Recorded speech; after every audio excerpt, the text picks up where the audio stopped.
Hi,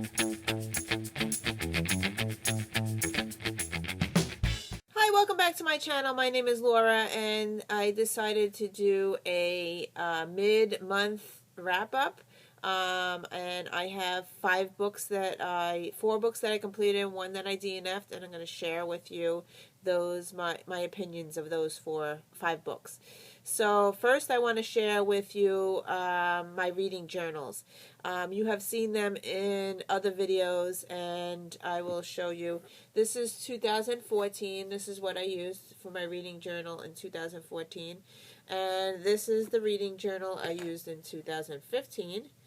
So it's time for a new book. So I went to Walmart and I purchased just a spiral notebook this time because I wanted the book to lie flat. So I picked up this spiral notebook. That's this one.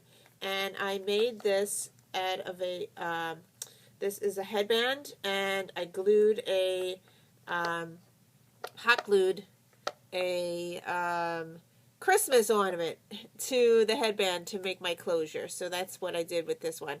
And this was from Walmart. I think it was like $3 or something like that. It's just a spiral notebook that has lines inside. So nothing special. And this is what I'm going to be using for 2016, sorry.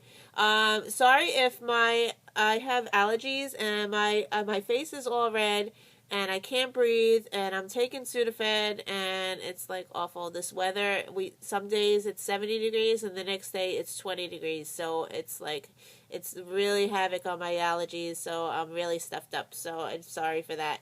So anyway, back to my reading journal. So I'm gonna open it up, and I decided to put on the very first page.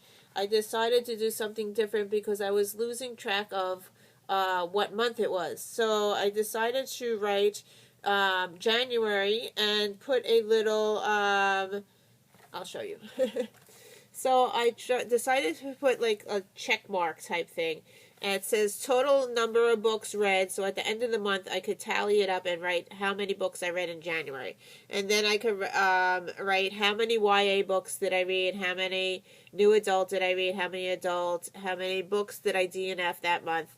How many nonfiction books, how many graphic novels, and how many were audio. So this way I could keep track, and I'm going to do that, I think, for every month. So I will have this type of list in the beginning of my book. So, okay, so on to the books. So how I do this, because a lot of people are asking me, how do I do my journal? I print out on Goodreads the book jacket, so you could see the cover of the book. So here, I'll show you the first book. I'm going to go over.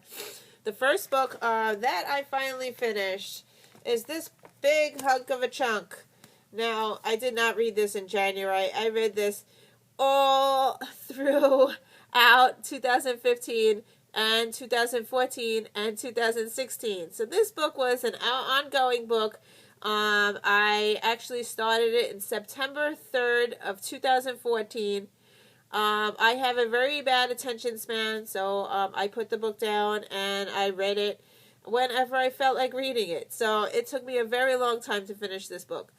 So this is the book, and so actually in my journal, I wrote the day I started it, the day I finished it, how I read it, the Kindle, I read it on my Kindle, I read it as a physical book, and I also listened to it on audio. And then underneath, I put how many pages, this is something new, I never done that before, how many pages the book was, and my rating. So I gave it 3 stars. The reason I gave it 3 stars is because it took me over a year to read this book. So that's this. This book, the reason I was struggling with this book is the writing style is very hard to read. The font is very tiny. I have to wear my glasses. Look how tiny that is. And the dialect was really, like, people don't speak this way. So, yeah, it was very hard to read. So, I did watch the show, and I loved the show. The show was awesome. I watched the whole season. So, when I forced myself to finish this, and I listened to it on audio, I was like, I gotta get this book off my TBR. So, yes. This book is actually the first season. The whole season, so I knew exactly what I was reading because I watched the season. So yes, so I did finish this one. It has extreme violence in it. It has lots of sex scenes. And there is a rape in here. So it's for mature audiences. It's very adult. And just want to warn you there.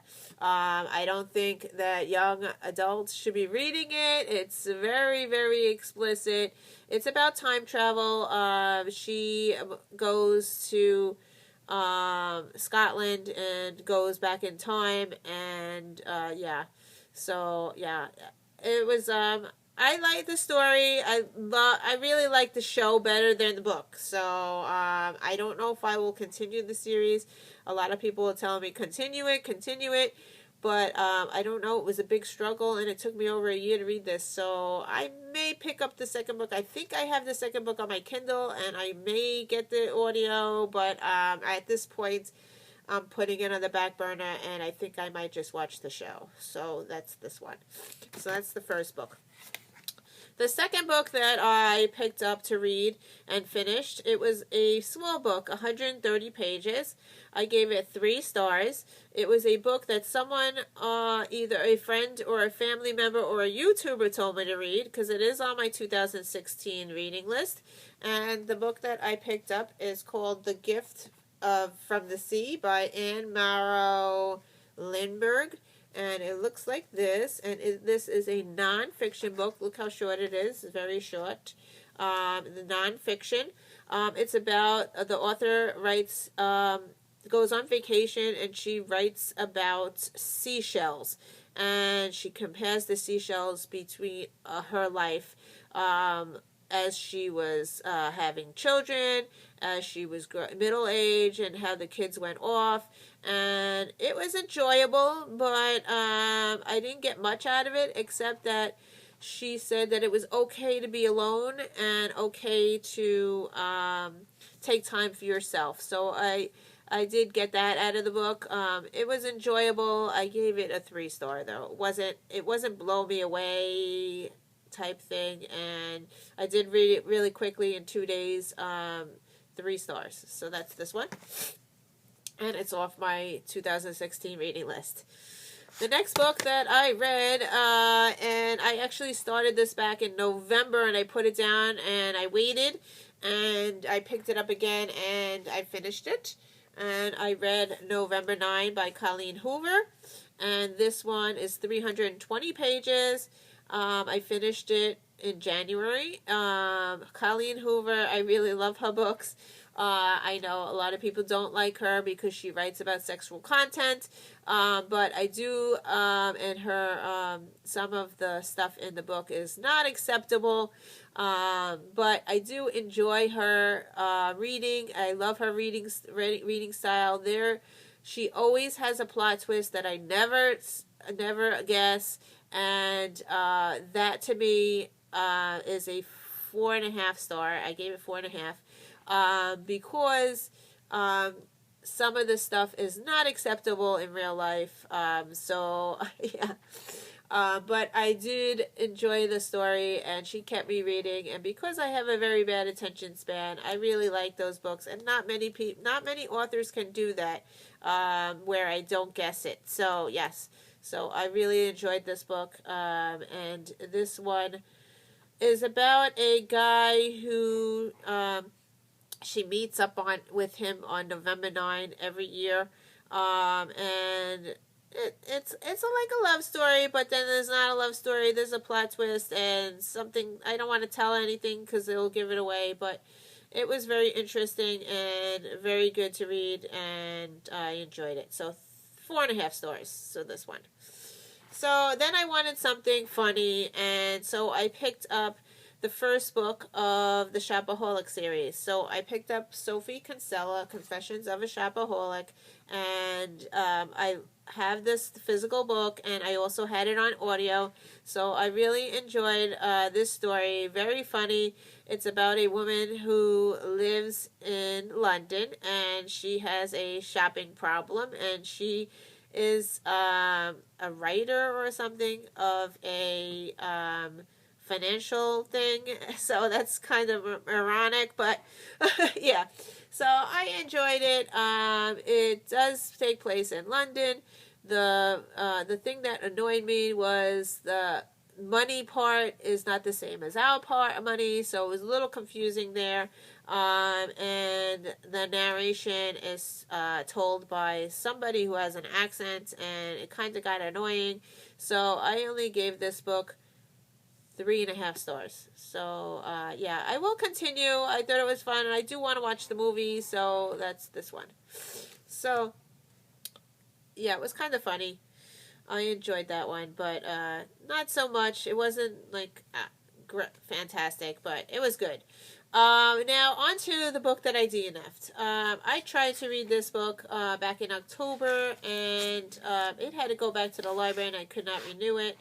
And I got to page 140, and I had to bring it back to the library. So I DNF'd this book.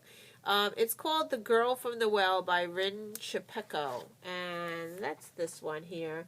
And it was good. I was reading it. I picked it up. I read it like up to 100 pages, and then after 100 pages, it just lost me. So from 100 to 140, 40 pages, I was like, what the heck am I reading? And I wasn't enjoying it anymore, so I was like, you know what, I'm just going to send it back to the library, and I couldn't renew it anymore. I may take it out again, but right now it is a DNF. Yeah, it was strange. It took place in a school. It was about ghosts and ghosts that were killing people, and it was just weird. And when they went to Japan, when they went to Japan, I just lost interest for me, and I just could not get through it. I was like, let me just send this back to the library. So that's it. So those are my 5 books so far that I have finished in January, and I will do another wrap up at the end of the month. So I am in the middle of 4 books right now, so hopefully I will finish them at the end of the month. So thank you for watching, and I will see you in another video. Bye!